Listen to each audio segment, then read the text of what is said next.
On March 8, 2014, a modern commercial airplane took off with 239 people on board. It was equipped with the latest navigation systems, advanced radar tracking, and constant communication with the ground. Yet within a few hours, it vanished from the face of the earth. No distress call, no explosion detected, no confirmed crash site. More than a decade later, Malaysia Airlines Flight MH370 remains aviation's greatest mystery. This is not a conspiracy story. This is a real event, with real victims and unanswered questions that still haunt the world. Malaysia Airlines Flight MH370 was scheduled to fly from Kuala Lumpur, Malaysia, to Beijing, China.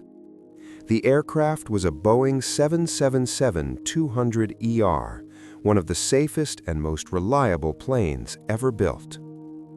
On board were 227 passengers, 12 crew members, people from 14 different countries, families, business travelers, students, children. At 12:41 a.m., the plane took off normally. Weather conditions were good. Everything was routine. No one, not the pilots, not air traffic control, and not the passengers, had any reason to worry. At 1:19 a.m., the cockpit transmitted its final message to air traffic control. "Good night, Malaysian 370. That was it.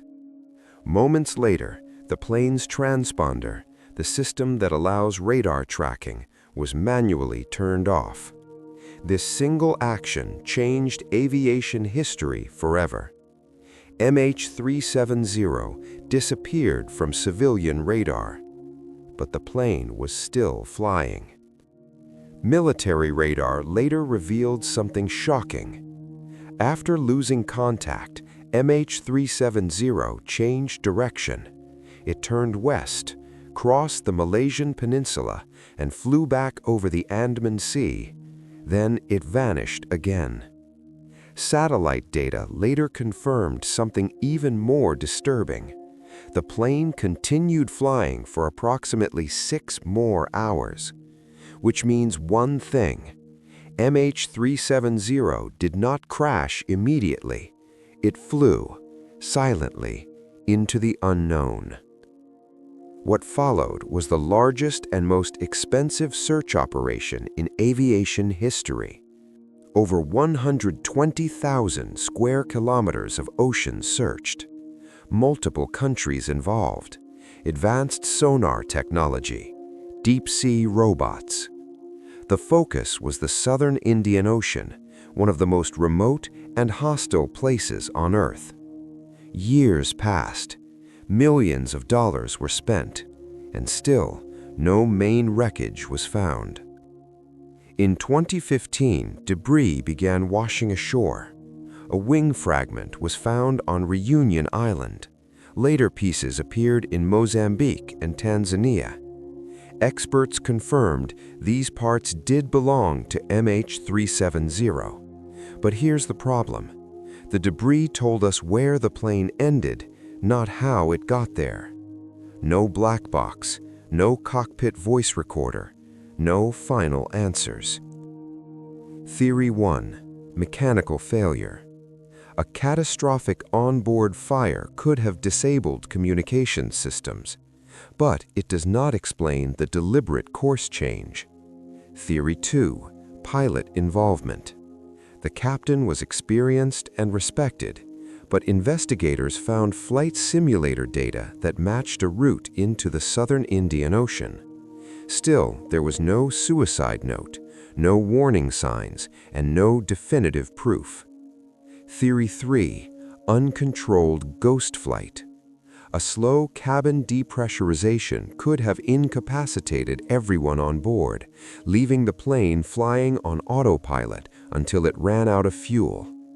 This theory explains the silence, but not the intentional navigation choices. The Indian Ocean is vast, deep, and largely unexplored. Some areas are deeper than Mount Everest is tall. Without the black box, every theory remains incomplete. MH370 exposed a terrifying truth. Even in the age of satellites and AI, a large airplane can still disappear. 239 people boarded MH370 that night. They had plans, dreams, families waiting. What happened in those final hours is known only to the ocean. MH370 is not just a mystery, it is a reminder that technology is powerful but not perfect, and that some stories do not end with answers. Until the plane is found, flight MH370 remains lost but not forgotten.